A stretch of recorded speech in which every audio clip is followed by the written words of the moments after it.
Street Cred Sports. I'm crossing over. I'm Euro stepping.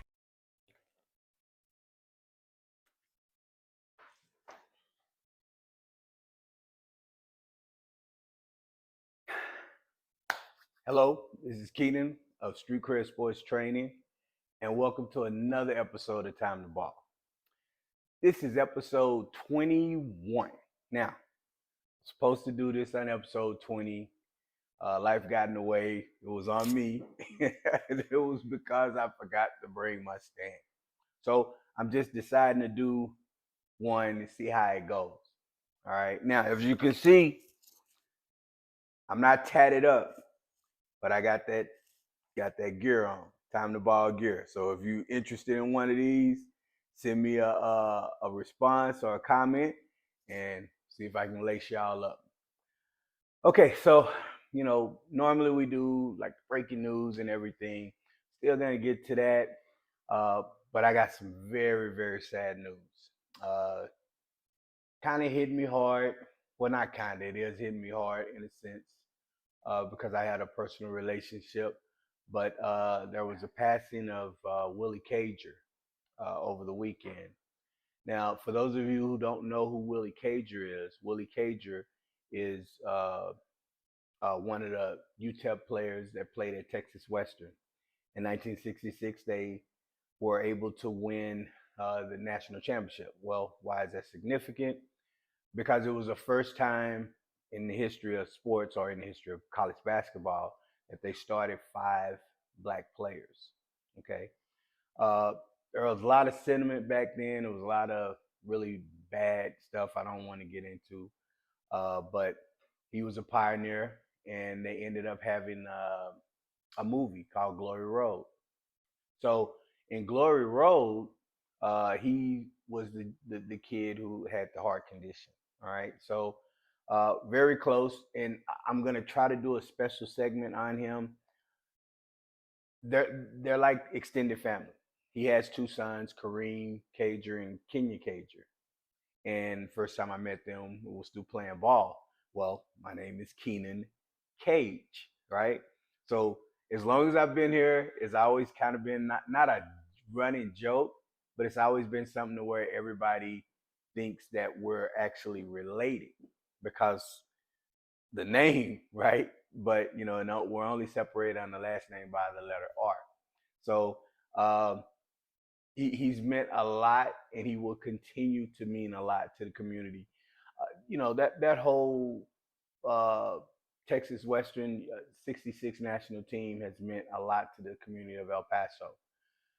I think he means even more because he has continued to give back and do things in the community. He's always at the games uh, for youth leagues, and the kids really admire seeing him there. So it's big, and it's really hitting the community hard.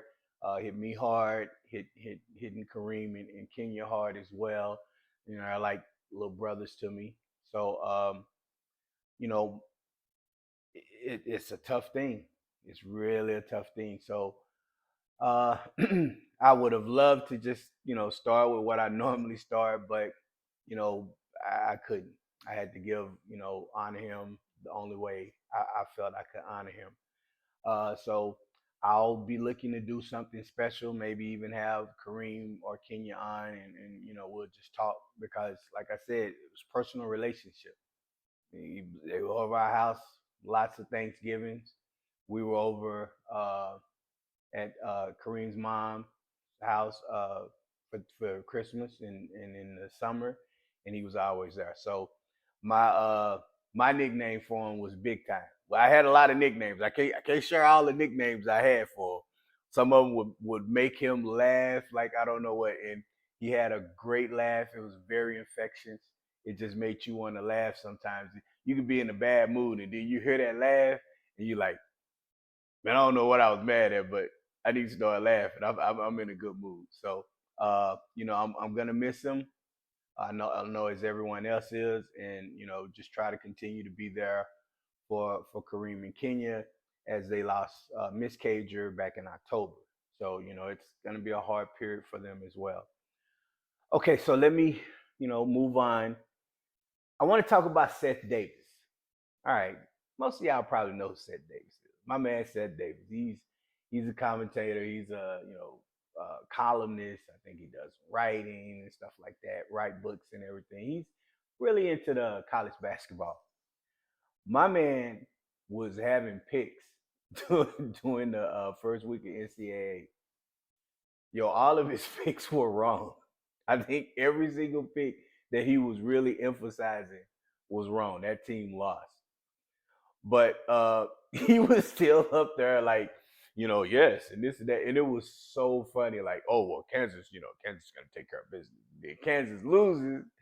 And, they had a little segment where they were just talking about how, they were showing him with his picks, this team's going to win. And this team's going to win. And, so it was funny to see. And I always say that's why we play the games, because we have people who swear up and down they know everything, right? They can predict everything. But you play the games, and that's what happens. Purdue, number 1 seed, loses to number 16 seed. I think it's Fairleigh Dickinson. I'll have to make sure I got it, because there was so many colleges in the NCAA tournament this year. That was with the F. The college started with an F, so that was quite a few. It was really, really funny to see all these different schools. That I think it was Fairleigh Dickinson, Florida International.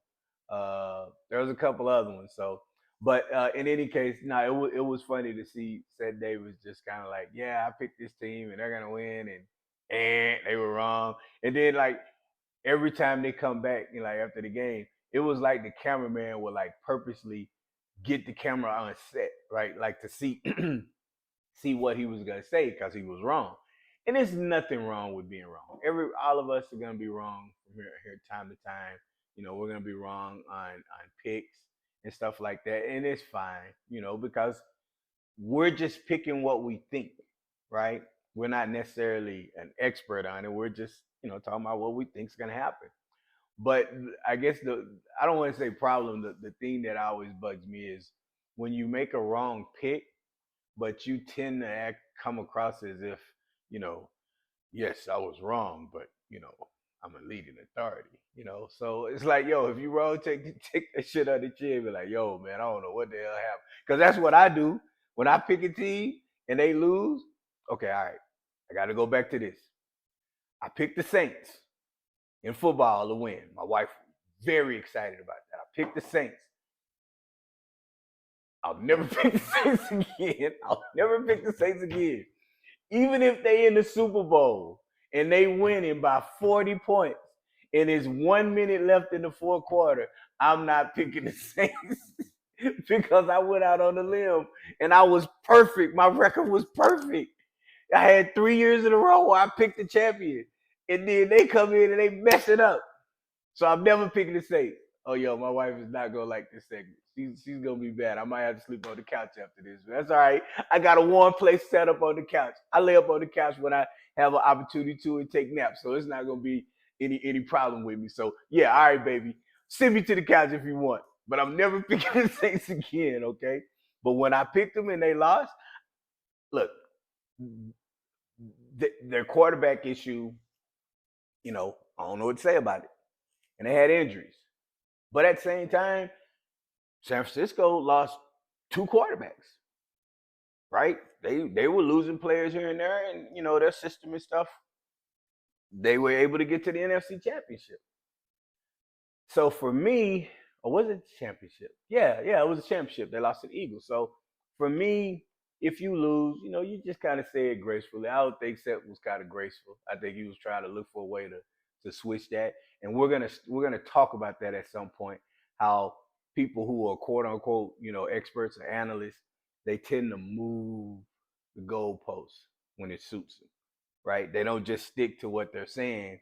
There's always a rhyme or reason, and they do it to always make sure that they come across as being right, which is shitty. Sometimes you take that L. I took an L picking the Saints. Look, I'm not gonna get back on there, man, because I'm a little upset about that. I should be putting my hoodie on when I'm talking about this because that's how I feel. I'll never pick the Saints again. Oh man, there's gonna be people from the Saints, message you be like, "Well, we don't want you to pick us. That's why we didn't win." You know what I tell them? Yo, I didn't pick y'all ass the past 3 or 4 years, and y'all didn't win. So what? All right. So next thing, uh, I saw one of the games, and it was okay. I am bad at like jotting down the names of the team. It was one of those. It was a game where score was in hand, right? They're winning by 15 to 17 points. It's less than a minute. You got kind of reserves in. They're playing hard, right? Because they want to be in the game. They're fouling. They're fouling. And they're making you go to the free throw line and shoot free throws, and then they're trying to come back out and win again. Let me take this out because I look kind of. I don't want my mom to come in. You look crazy with your hood on. All right. So they were fouling. Now, I know you want to play to the end. Yeah, the game isn't over until the buzzer goes. The buzzer can't go because y'all keep fucking fouling.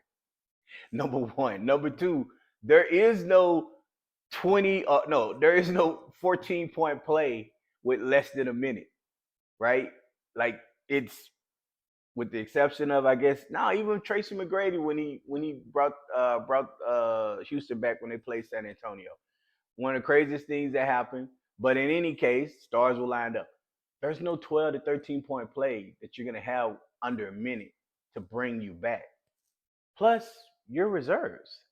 So my question is, does that go on the coaches, on the players? Because some coaches will drag it out. They're going to play. They're going to call timeouts toward the end. But it's like at some point you got to know, like, look, yo, we gave our best. You know, we're not going to win this game.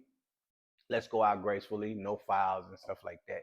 So I might need to put that out because I might need to talk to some college coaches and high school coaches and ask them, what is your philosophy? Because it gets, the crowd, the announcers are kind of like, what are we doing? Like, yo, like, yeah, I ain't made a shot.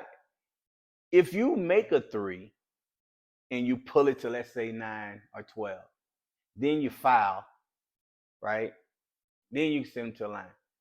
But if you keep missing shot after shot and you keep sending them to the line, it's kind of a mute point. So I want to look into that a little bit more. See where we at on that.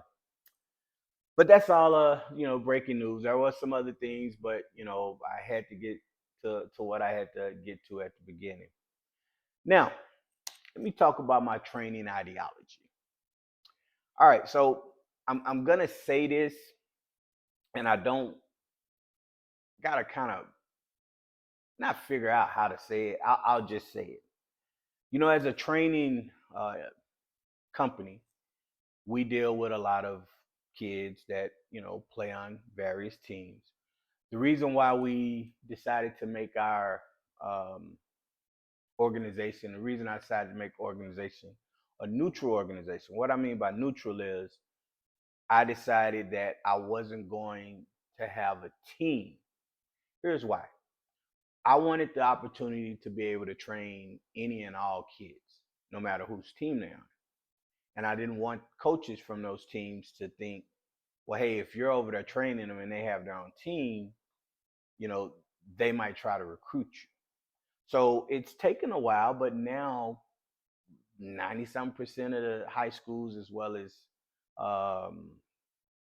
City League and AAU teams, know what our organization is about, right? So when we have kids, we often try to send those kids to different teams, making sure that they're able to play. And if they're developmental, we want to make sure that they're not on a competitive team. And if they're competitive, we want to make sure they're not on a developmental team. So I often send kids to other teams, right? I and I don't contact them. I get their information and I share it with the parents and kind of give them the guidelines. Look, you want to do this, this, and this. Oftentimes, what I do feel bad about as an organization are when people make wrong choices. Now, not necessarily based on the information I give them. Sometimes it might not be a good fit.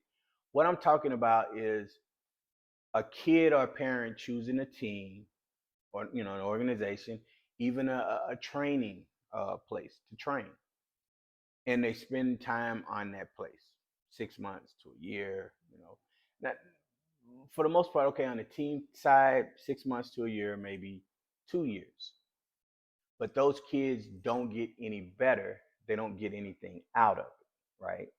Now the question is, well, what are they supposed to get out of it? First of all, you should be developing kids. So the kids should get better at the end of the season. Now, what I found, I've had kids that parents have brought them in, and they'll put like on the form, they'll put intermediate. So when I'm assessing them, you kind of think, okay, they're intermediate, you're going to be able to do more things. But I have a system in which, because I try not to go based on what they put on the form. I'm going to formulate not my opinion, but what I see in the first 5 to 10 minutes of assessing them. And I had a kid, that I worked out and everything, and they were really low beginner. And throughout the process and stuff and talking to the parents, turns out they had been on a team for 3 years. 3 years they've been on this team and they hadn't learned basic stuff. So, they learned a lot in that first workout. They've continued to work. Now they've gotten better and everything. And I just feel bad because it's like you're on a team for that long. You can't get those 3 years back. If you were developing properly those 3 years, you would be further along. So that's what I'm talking about is when you choose an organization, you have to put yourself on a time limit and give yourself goals. We do it where we're at. I try my best to not allow kids to keep coming if they're not working to get better. If they're not working to get better, doesn't care what we do train wise. They're not going to get where they want. So if they don't want to train, there's no reason to have a trainer. That's just point simple. But there are some kids that'll come to us from other organizations, other trainings and stuff, and look. I'm not gonna sit up here and be like holier than now.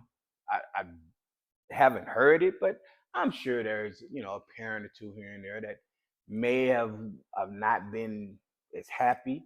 When that happens, I do try to find out what it is that they were unhappy about, so I can work on making those things happen.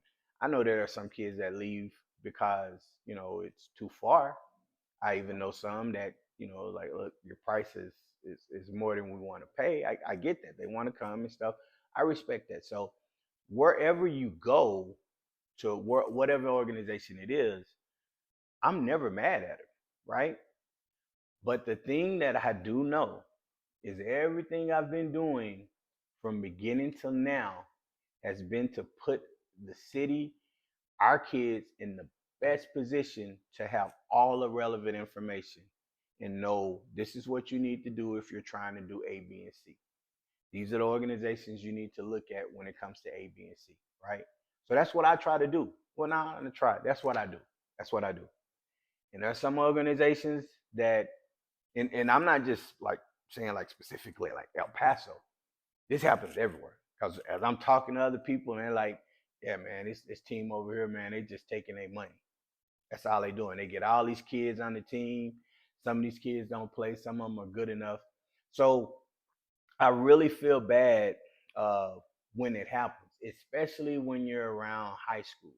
If you're a talented kid and you might have enough to be able to interest a college, but you're in a bad situation and you spend a whole summer with that organization, training or playing or what have you, and you're not getting what you thought you should, it's sad because you can't get that season, that time back. Whether it was summer, whether it was a whole year, you can't get it back. And it's like robbing them. And I'm real strict. I don't want to rob anybody's time. If like I said, we have a system in place that works. Our job as trainers is to just give you the best, training methods, skill development to get you to where you can compete. That's it. If you're a role player, we want to make sure you're the best role player. If you're trying to be the leader of the team, we want to give you those intangibles. Whatever it is, that's our job. Okay? Now, when it comes to putting them on teams, since we don't have a team, sometimes I make mistakes and send people to teams that I thought were good teams, but then as I find out later on, they're not. And therefore, I don't send kids to those teams because not just one incident, it's usually two or three. That's what I usually go by. If it's two or three incidents, kind of the same, yeah, no. And it doesn't mean that organization is bad. That's not what I'm saying. That's a bad organization. It's just, you know, I get, I'm like, our business is held, I feel like it's held to a higher standard. So I can't, if I'll put it this way, if something goes on and our logo is on there and it goes wrong, they're on me. That's real because it's happened plenty of times. They're on me about what it is that went on. Hey, well, your logo is on this and that. So I feel that. So I got to make sure that I'm making sure that everything goes right the way it's supposed to. Now, obviously, I can't control what happens on a team, but if that team isn't, upholding, I guess, what I thought they would, then I try to get those parents in. Now, when it comes to showcases and stuff like that, getting them out of college, I can't, anybody who tells you, hey, I can get your kid signed, they're full of it. They're full of it. Because all you can do as scouting service, as a high school coach, as an AAU coach, as a trainer, or whatever, is to give them an opportunity to play in front of a college or a scouting service that can make those decisions. Once they're there, it's up to them. If they do what they do, what you expect they should do, everything should play out. So when I do my showcase, when I have college coaches come down or if I contact them and stuff, I don't tell them this kid, oh my God, this kid. Because if that kid doesn't perform, they're gonna be like, yo, what the hell are you talking about? I don't know. Lose my number. Like Aaron Rodgers told Adam Schefter, lose my number. Um, but I just want to make sure that I put it out there that if you're with an organization, you need to kind of be able to evaluate them, every 3 to 6 months. If you're on a team after the end of each season, evaluate them. Okay. Whatever it is. If you're coming to us, we're evaluating, but if for some reason it's falling through the cracks, you still need to evaluate what we do. Is your kid getting better? Right? If your kid's not getting better, holler at me. I'm not I'm not like some of these other places that when you give them bad reviews, they automatically go after you. You know what? One of these days, I'm going to print out reviews because sometimes I'll spend a lot of time just looking at comments and stuff on reviews or whatever. Because I think I'm considered a top badge reviewer for my business. So when I, go to a restaurant or someplace, I get the alert. What did you think about it? I'm really good at it. There have been a couple places that I had to give them a bad, not a 5 stars, maybe 2 or 3, and I'll usually put, hey, maybe it was a bad day, but the service or whatever and stuff like that. But, I'm really good at that. So if I get that kind of information, I want to make sure that I can put it out there for the public. So we really try our best to make sure that we're doing things to enlighten and help the community. And if somebody comes to us and says, yo, y'all drop the ball, I try to do whatever I can, not to maybe keep them, because sometimes if it goes bad, you're going to always have that negative, feel about what happened, but maybe to try to make it right. That's what I want to try to do is make it right. Now, thus far, we've been doing this 10 years in the facility. It's our 10-year anniversary. We've been training since '08. I've been training since '98. I haven't had it. I haven't had somebody come and say that they were disgusted with the training. The training is terrible. I know I'm old, I'm getting old, so it might be something that escapes my mind. But I'm one that if I get 999, you know, great services, the one person that says it was terrible service, that's the one I'm thinking about because that's I want to know, well, what was it about it that made it bad? How can I make it right? And it's you should celebrate when you're doing good, always. Okay, but as business people, as people who are trying to get better, I'm always trying to work on what we're doing bad. So I've been needing to say that. I was gonna mention it last week, but I didn't because I know it needs a little bit more time. But yeah, I do feel bad for organizations that for parents who put their kids in on organizations or trainers or places and they're not getting what they should get out of it. If it's me, if I'm included in there, then so be it. I don't think I am, but who knows? Let me move on to floaters. Now, with floaters, I just want to say this. Remember, I talked, earlier, so many episodes ago about how floaters, coaches don't believe in floaters, and the one particular college coach said it's just that you have kids who are shooting floaters that don't practice on them, and that's what bothers him. I've seen tons of floaters in the NCAA tournament, like tons, like tons, right? From all different angles, working on every single thing that I work on with these kids. So I say that to say floaters are important because in those situations where they use them, a lot of them were jump stop floaters, the little push floaters. If they shoot a jump shot, it gets blocked, right? And the reason you know it is because when they show the replay, when you see him getting that shot up, it's like the defender's hand is here as he's letting it go. If he's shooting a jump shot, he's not getting that up. So floaters are important no matter what anybody says, but you have to be able to work on it and use it. I don't teach my kids just to shoot floaters. I teach them how, how, which one to use, where to use it, and all of those situations. So every floater that I saw, with the exception of maybe one, everyone was correctly applied. The one I think it was correctly. It was more that the read on that second defender was a little off. Okay, and they had to rush it a little bit faster than what you want to shoot a floater. So I'm excited for it because I'm all about evolution of the game. Whatever works for you, you use it. And yeah, I'm not teaching. Of course, I do 5, 6, 7 dribble combinations, but it's not about trying to do all of that. It's more of the body control, ball control is what I'm teaching. And then I tell them, look, we just worked on this 6 dribble combination. So imagine if you do a 1 or 2 dribble combination, how much faster you're going to be. So there's a purpose when I do it. I'm not just, hey, look at how many times you can go behind your back and between your legs. It's fun, huh?